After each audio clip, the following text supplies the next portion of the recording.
আসসালামু আলাইকুম রহমতুল্লাহ বারাকাতুহু।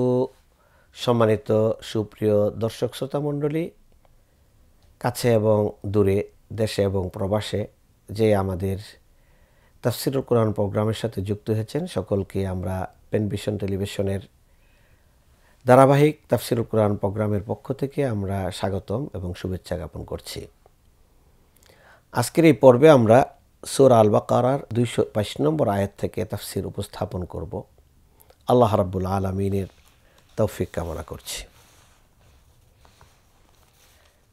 আউযু বিল্লাহি মিনাশ শাইতানির রাজীম। ويسألونك عن المحيض قل هو أذى فاعتزلوا النساء في المحيض ولا تقربوهن حتى يطهرن فإذا تطهرن فأتوهن من حيث أمركم الله إن الله يحب التوابين ويحب المتطهرين। আমাদের নারীদের, মহিলাদের একটা বিশেষ অবস্থা সম্পর্কে আলোচনা নিয়ে আসা হয়েছে। এই অবস্থার নাম হলো ঋতু বা মাসিক, যেটাকে আমরা বলে থাকি।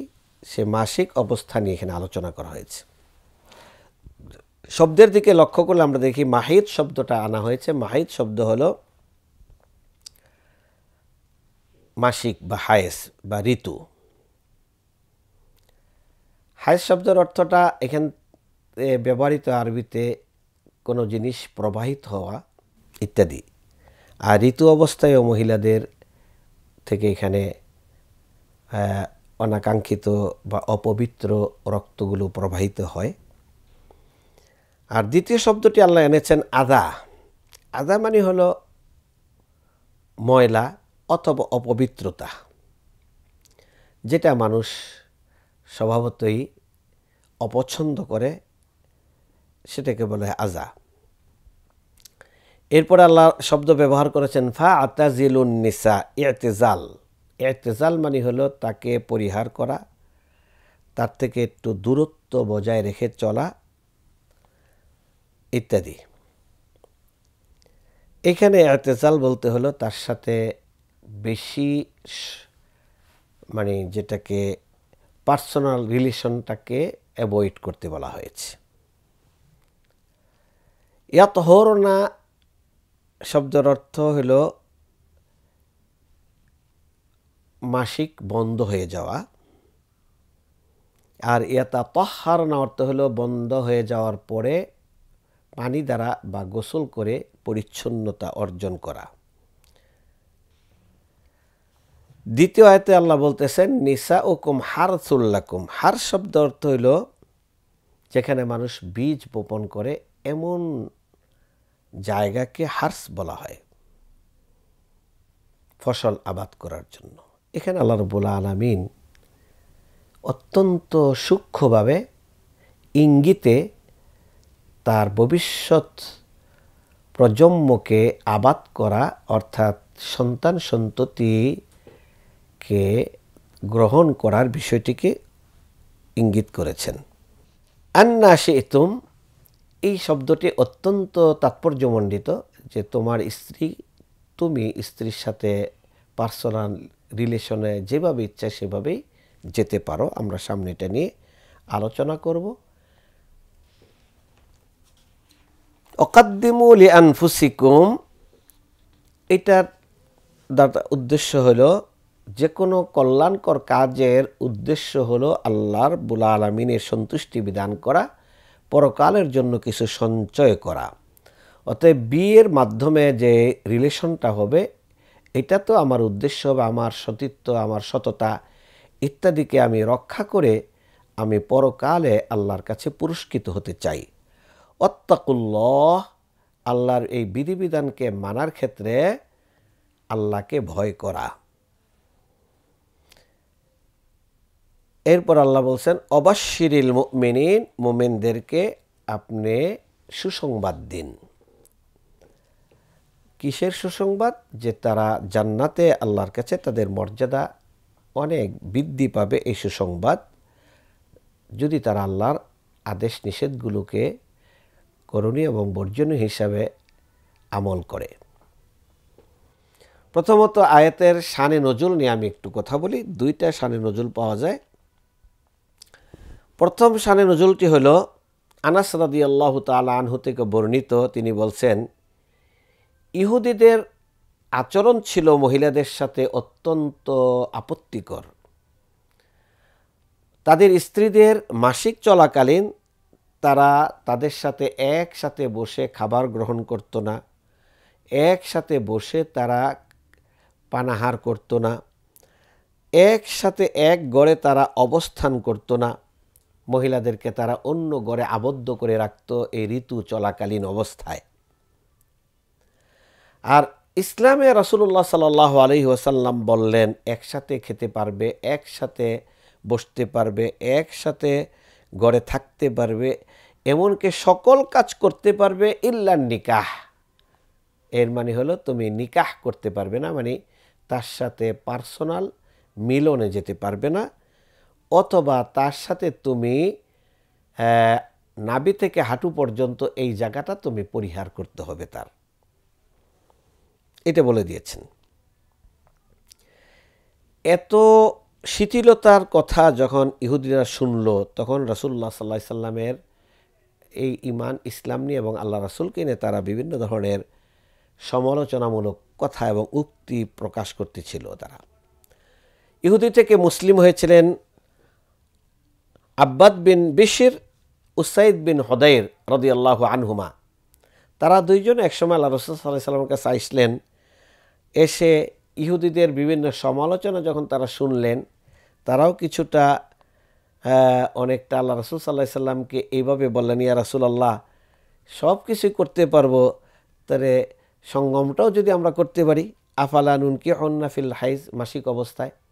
আল্লাহ রাসূল বুঝলেন যে তারা এখানে বুঝে কথাটা বলেননি। এই জন্য আল্লাহ রাসূল সাল্লাল্লাহু আলাইহি সাল্লাম অনেকটা রাগান্বিত হলেন, মানে তার চেহারার মধ্যে রাগের ছাপ বেশি উঠল। তখন তারা দুইজন একটু মনে মনে ভয় পেয়ে গেলেন যে আল্লাহ রাসূলকে এমন একটা কথা বললাম যেটা তিনি রাগান্বিত হলেন, রাগ করলেন। এখন আল্লাহ রাসূলের রাগ কীভাবে ভাঙ্গাবো?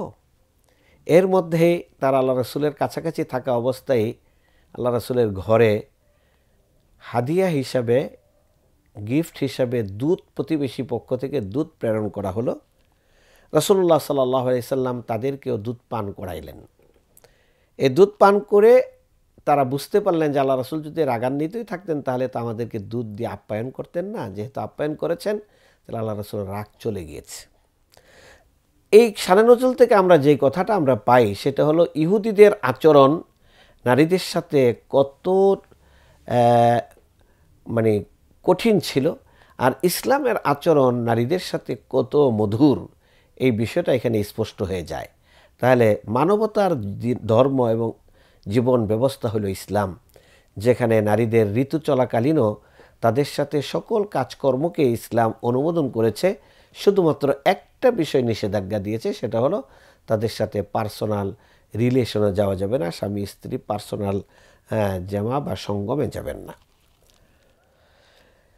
দ্বিতীয় আরেকটি শানে নজুল পাওয়া যায়। জাবের রাদিয়াল্লাহু তাআলা আনহু বলতেছেন, কানাতিল ইয়াহুদু তাকুলু মান আতা ইমরাতাহু ফি কুবুলিহা মিন দুবুরিহা কানাল ওয়ালাদু আহওয়াল।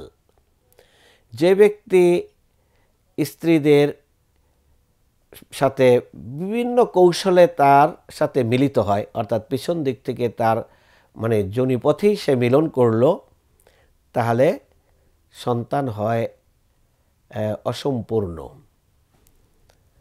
প্রতিবন্ধী।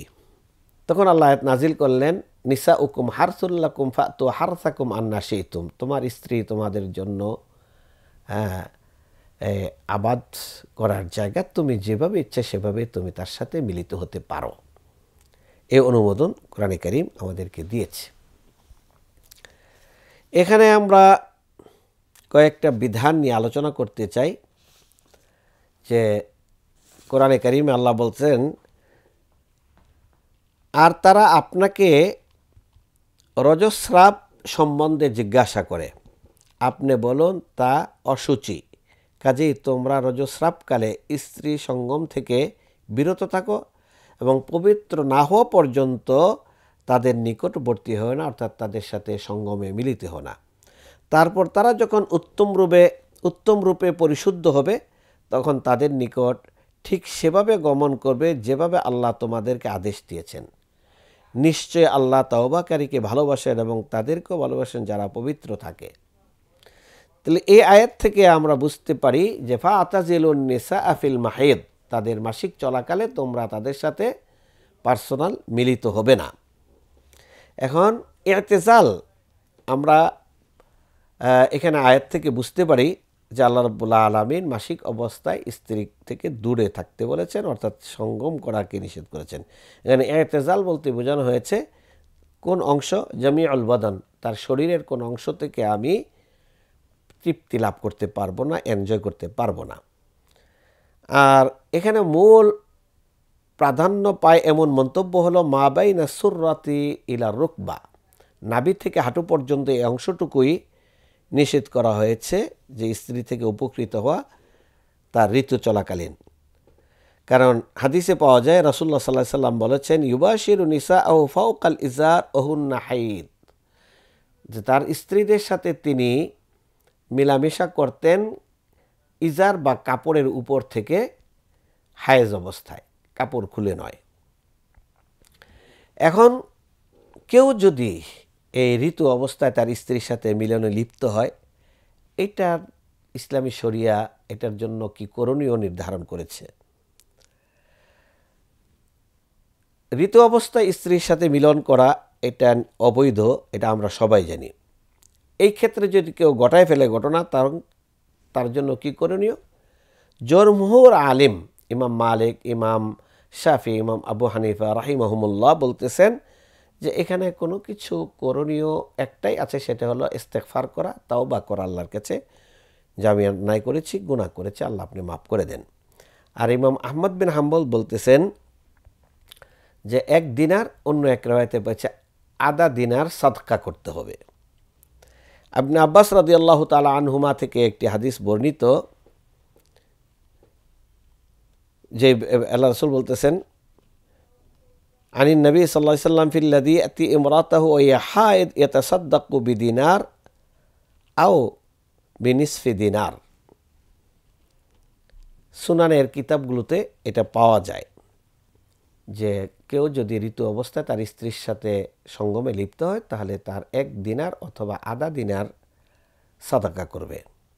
আহলে হাদিসদেরও কেউ কেউ বলেছেন যে ঋতু চলাকালীন যদি তার রক্ত প্রবাহ বন্ধ থাকে সে অবস্থায় সঙ্গম করলে আধা দিনার দিবে, আর রক্ত প্রবাহ চলমান অবস্থায় সঙ্গমে গেলে এক দিনার সাদাকা করবে।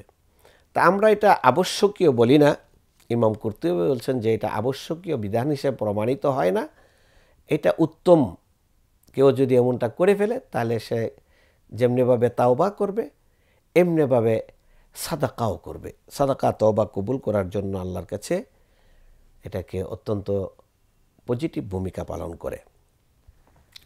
এখন মহিলাদের ঋতু চলাকালীন তাদের সময় কতদিন, এখানে মতের ভিন্নতা থাকা সত্ত্বেও আমরা প্রসিদ্ধভাবে জানি যে 3 থেকে 10 দিন পর্যন্ত, সর্বনিম্ন 3 দিন, সর্বোচ্চ 10 দিন। ইমাম মালিক বলতেছেন যেটা এক এক নারীর ক্ষেত্রে এক এক ধরনের হতে পারে, অতএব এক্ষেত্রে কোরআন সুন্নায় সর্বোচ্চ এবং সর্বনিম্ন কোনো মেয়াদের ব্যাপারে উল্লেখ নেই, যার কারণে ইসলামী স্কলাররা এই বিষয়টা নিয়ে মতানৈক্য করেছেন।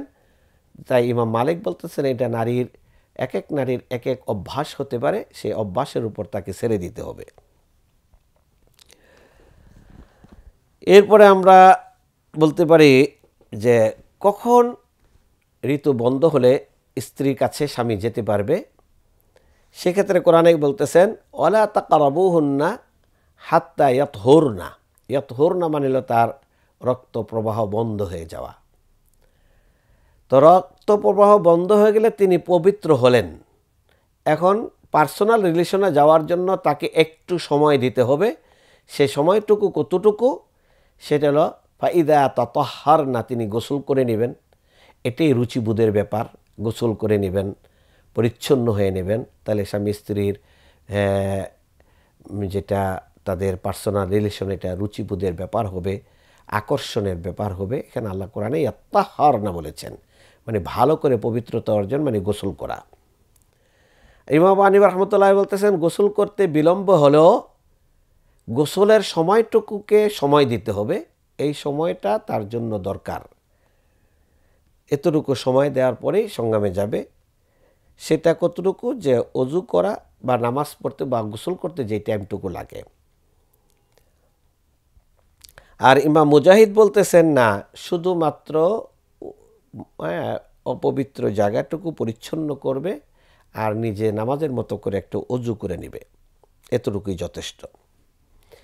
সর্বশেষ পয়েন্ট আমরা জানতে চাই যে এই ঋতু চলাকালীন নারীদের জন্য কি কি কাজ নিষিদ্ধ, ইসলামী শরিয়া নিষিদ্ধ ঘোষণা করেছে। 1 নম্বর হলো সালাত নিষিদ্ধ, সালাত আদায় করবে না। 2 নম্বর হলো সিয়াম নিষিদ্ধ, সালাত একেবারে আদায় করতে হবে না, এটা মাপ। আর সিয়াম নিষিদ্ধ, কিন্তু পরবর্তীতে সেটা কাজা করে নিতে হবে। তাওয়াফ, হজ বা উমরা পালনকালে যদি এহরাম অবস্থায় কারো ঋতু চলে আসে, তাহলে তিনি সকল বিধিবিধানগুলো পালন করবেন, কিন্তু তাওয়াফ ছাড়া। তাওয়াফ আল্লাহর ঘরের ভিতরে করতে হয়, অর্থাৎ মসজিদে হারামের ভিতরে করতে হয়, আর মসজিদে প্রবেশ এটা নিষিদ্ধ এই অবস্থায়, তাই তাওয়াফ করা যাবে না। 3 নম্বর। 4 নম্বর হলো দুখুলুল মসজিদ, তিনি এই অবস্থায় মসজিদে প্রবেশ করবেন না। 5 নম্বর হলো মাসুল মুসহাফ, কোরআন করিম হাতে ধরবেন না, কোরআন করিম ধরবেন না। 6 নম্বর হলো কারাআতুল কোরআন, কোরআন পাঠ করবে না। 7 নম্বর হলো স্বামী স্ত্রী মিলনে যাবেন না। তবে কোরআন স্পর্শ করা এবং কোরআন পড়া, এই দুইটার বিষয়টি একটু শিথিলযোগ্য তখনই যখন সেটা তালিমের দায়িত্ব পালন করে অথবা তাল্লুমের দায়িত্ব পালন করে ছাত্রী শিক্ষিকা, তাদের জন্য বিষয়টা তালিমের কারণে শিথিলযোগ্য। তারা হাতে কোনো গ্লাভস পরে বা হাত মোজা পরে কোরআন স্পর্শ করতে পারবেন এবং তালিমের জন্য তিনি পড়েও দিতে পারবেন, আয়াত পাঠও করতে পারবেন। এবং যিনি কোরআনে হাফেজা হচ্ছেন তার প্রাতিষ্ঠানিক দায়িত্বের কারণে বা রুটিনের কারণে তিনি কোরআন পড়তেও পারবেন। এই পড়ার ব্যাপারটা কোথাও নিষেধাজ্ঞা আসেনি, তাই আমরা এই নিষেধাজ্ঞাটা স্বাভাবিক অবস্থায় রাখব। আর তার তালিম শিক্ষা এবং শিক্ষাদান শিক্ষা গ্রহণের ক্ষেত্রে এটাকে আমরা চলমান রাখব। কারণ একজন শিক্ষার্থীকে যদি আমরা এই অবস্থায় কোরআন পাঠ থেকে নিবৃত্ত রাখি, তাহলে দেখা যাবে তার এক্সাম বা অন্য আনুষ্ঠানিক বিষয়গুলো এখানে বাধাগ্রস্ত হবে। তাই অনেকে বলে যে নারীদেরকে কোরআনে হাফেজ বানাবো না কেন, তারা তো সবসময় কোরআন পড়তে পারে না। তাহলে তালিমের প্রয়োজনে তারা কিন্তু ঋতু অবস্থায়ও কোরআন স্পর্শ করবেন গ্লাস দিয়ে, কিন্তু কোরআন পড়তে পারবেন। এটি হলো আলেম ওলামাদের সর্বশেষ মন্তব্য বা মতামত। আয়াত থেকে আমরা যা যা পাই, একটা হলো হায়েজ অবস্থায় যতক্ষণ না পবিত্র না হবে ততক্ষণ আমাদের নারীদেরকে ভোগ করতে অথবা তাদের সাথে মিলনে সঙ্গমে আমরা যাব না। 2 নম্বর হলো ঋতু বন্ধ হওয়ার পরে যখন আমরা মিলনে যাব তখন আমরা দেখব যে সে গোসল করে পরিচ্ছন্ন এবং পবিত্র হওয়ার পরে তার সাথে আমরা মিলনে যাব। 3 নম্বর হলো নারীদেরকে আন্না সেইতুম বলে আল্লাহ রাব্বুল আলামিন বলেছেন যেভাবে ইচ্ছে সেভাবেই। কেউ যদি বিভিন্ন অঙ্গভঙ্গি এখানে বলা হয় তাফসীরের গ্রন্থে, উপর করে যদি ভোগ করতে চায়, সোজা করে, বসে, শুয়ে, দাঁড়িয়ে, কোনো ক্ষেত্রে এখানে ইসলাম কোনো ধরনের বাধা দেয়নি। কারণ স্বামী এবং স্ত্রীর মধ্যে শরিয়া ইসলামিয়ার কোনো বিধান সেখানে রাখা হয়নি। একমাত্র জায়গা হলো স্বামী স্ত্রী, তারা দুইজন যেভাবে তাদের এনজয় করতে চায় সেইভাবে ইসলাম পারমিশন দিয়েছে। শুধু 2টা জিনিস আমাদের লক্ষ্য রাখতে হবে। আল্লাহ রাসূল সাল্লাল্লাহু আলাইহি সাল্লাম পায়ু পথে এটাকে হারাম করেছেন, নিষেধ করেছেন, এটা করা যাবে না। এর বাহিরে স্বামী স্ত্রীর মধ্যে কি ঘটবে বা কি হলো এটা নিয়ে অন্যের সাথে শেয়ার করাও এটা নিষিদ্ধ। পৃথিবীর সবচেয়ে বিনোদনের জায়গা হলো স্বামী স্ত্রী, তারা পারস্পরিক বিনোদন করবে, এনজয় করবে, এটা তাদের আভ্যন্তরীণ এবং গোপন এবং সিক্রেট বিষয়। এবং এই ক্ষেত্রে হাদিসে নিষেধ করে দেওয়া হয়েছে যে কোনো অবস্থাতেই তাদের পার্সোনাল লাইফের কোনো কথাগুলো তারা তৃতীয় জনের সাথে শেয়ার করবেন না, তৃতীয় জনের সাথে শেয়ার করবে না, এটাও আল্লাহ রাসূল সাল্লাল্লাহু আলাইহি সাল্লাম হাদিসে বলে দিয়েছেন। তাই এই বিষয়টিও আমাদের লক্ষণীয়। এরপর আল্লাহ বলছেন, হ্যাঁ, ইন্নাল আত্তাকুল্লাহ, আল্লাহকে ভয় করো। মানে আল্লাহ যে বিধানগুলো দিয়েছে এই বিধানগুলো পালন করতে হবে আমাদের। এই বিধানগুলো মানার ক্ষেত্রে আল্লাহকে ভয় করতে হবে। আল্লাহ যে নিষেধাজ্ঞাগুলো দিয়েছেন এই নিষেধাজ্ঞাগুলোকে পরিহার করার ক্ষেত্রেও আল্লাহকেই ভয় করতে হবে আমাদের। আমরা আল্লাহর চেয়ে মানুষকে বেশি ভয় করি, এটা আমাদের জন্য উচিত নয়। আমাদের ভয় করতে হবে মহান রব্বুল আলামিনকে। সম্মানিত দর্শক শ্রোতা মণ্ডলী, আমরা এখান থেকে এই বিষয়গুলো আমরা পেয়েছি যে আমরা নারীদের ঋতুবর্তী অবস্থায় তাদের ঋতুর বিধানগুলো কি হবে। এবং সেক্ষেত্রে একটা বিষয় আমরা অনেক সময় কনফিউজড হয়ে যাই, যদি কারো 10 দিনের কম বা 3 দিনের কম বা 10 দিনের বেশি তার ঋতু চলমান থাকে তাহলে করণীয় কি।